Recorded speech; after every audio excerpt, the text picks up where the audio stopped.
Sa pangalawang pagkakataon ay muling sinubukan ng pulisya na maghain ng warrant of arrest kay Ken Chan, ngunit bigo ang mga ito na mahuli ang aktor. Ngayong Biyernes, Nobyembre 8, muling nagtungo ang mga pulis sa bahay ng aktor para iserve ang warrant of arrest, ngunit walang tao sa bahay nito. Formal na kasing kinasuhan si Ken ng kasong estafa ng Quezon City's Prosecution Office dahil sa diumano'y maanomalyang 14 na milyong piso investment deal na kinasasangkutan nito.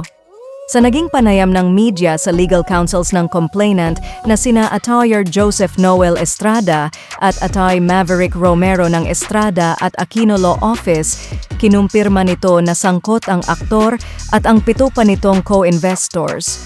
Trinay lang natin iserve ang warrant. Actually, pangalawang beses na ngayon. Nagbabaka sakali lang tayo. Di siya nakita eh. Wala siya. Saad ng abogado.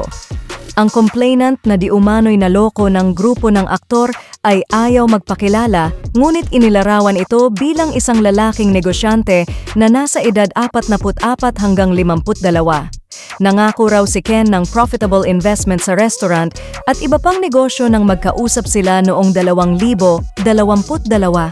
Binigyan ng grupo ang aktor ng 14 na milyong piso bilang investment, ngunit kalaunan ay tila hindi na tumupad ang mga ito sa kanilang napagkasundaan.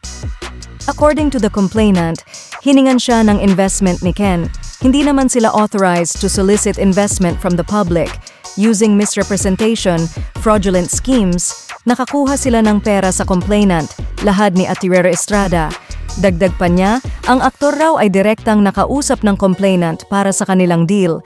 Sa tanong naman kung ibinigay ba mismo ng complainant ang pera kay Ken, ay sinagot ito ng abogado ng sa kanya napunta yung pera. Ang involved na pera ay nasa 14 na milyong piso.